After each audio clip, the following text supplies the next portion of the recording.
Euskadiko energia klasterra industria sektorearen lehiakortasuna bultzatzen 25 urte daramatzan irabazi asmorik gabeko elkartea da.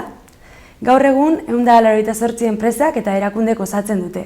Energia operadoreak, ekipo eta osagaien fabrikatzaileak, ingeniaritza enpresak, zerbitzu enpresak, zientzia, teknologia eta berrikuntzako euskal sareko eragileak eta Eusko Jaurlaritzako agentzia publikoak. Euskal energia sektorearen lehiakortasuna hobetzea da. Enpresa txiki eta ertainei arreta berezia emanez, enpresen arteko elkarlanean eta lankidetza publiko-pribatuan den bitartez egiten dugu. Eta hori gure bazkidei teknologia, nazioartekotzea, talentua, berrikuntza eta iraunkortasunaren arloetan balio ekarpenak eginez. Energia arloan esperientzia eta espezializazio sendoa duten 400 enpresa inguru ditugu Euskadin, eta industria sektore indartsua irudikatzen dute guztien artean. Izan ere, 86.000 inguru lanpostu inguru mantentzen dituzte mundu osoan, eta horietatik 26.000 Euskadin daude. Euskadik tradizio luzea du energia sektorean. Hori dela eta enpresa kontzentrazioa handiena duen munduko eskualdetako bat da. Hemengo enpresak konponente, osagai eta gauza ezberdin asko ekoiztiez gain, egunerokotasunien berrikuntzak sartzen ahalegintzen nahi die. Eta hori floating wind edo energia eoliko flotantea dana, badira euskal enpresa batzuk horretan lanean dabiltzanak, eta hainbat prototipo ezberdin kaleratu dituztenak, eta egia esan hortik badago bidea egiteko. Bai ikerkuntza aldetik eta gero etorkizunara begira ere hori fabrikatzeko eta gauza berriak ekoizten hasteko. Denetarik ikusten da.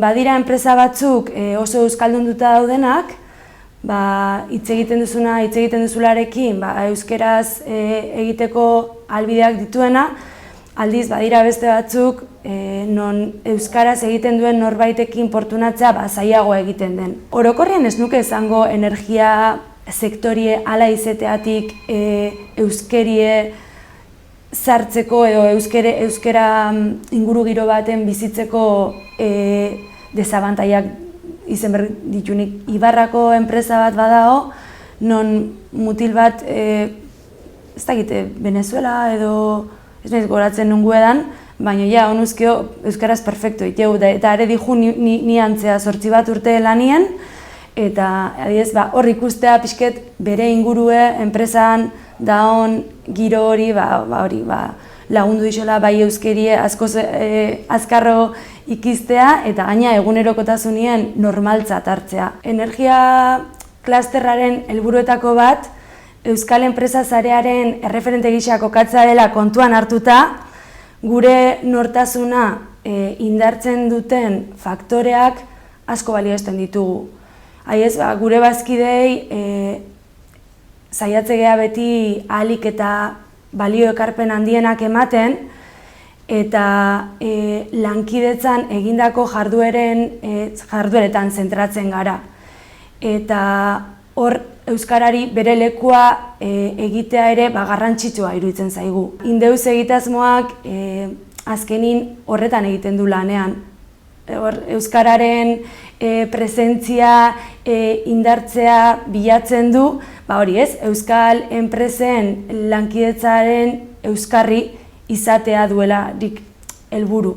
Eta gure elkartetik guztiz bat gatoz xede horrekin. Gure elkartetik lankidetzarako erabilgarriak izan daitezkeen proposamen berriak aurkitu nahiko genituzke. Planteatzen didazun galdera horri buelta bat emango nioke, alegia, nola eman balioa industriari euskaraz. Hizkuntza erabiltzen badugu han hemen, gure nortasun industriala indartzen dugulakoan nago.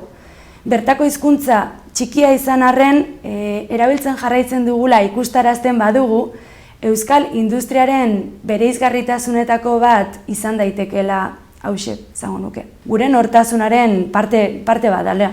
Orduan, enpresa euskaldunak, ala dienak, sinisten dutenak eta horri eusten diotenak, nik uste badala altxor txiki bat. Nola sartu euskerie, o nola indartu euskararen erabilera, hori gure jarduera dinamizazio sektoreko jardueretan, edo foruetan, lantalde ezberdinetan, erabatea hobestea igual pixket geure egin geixo.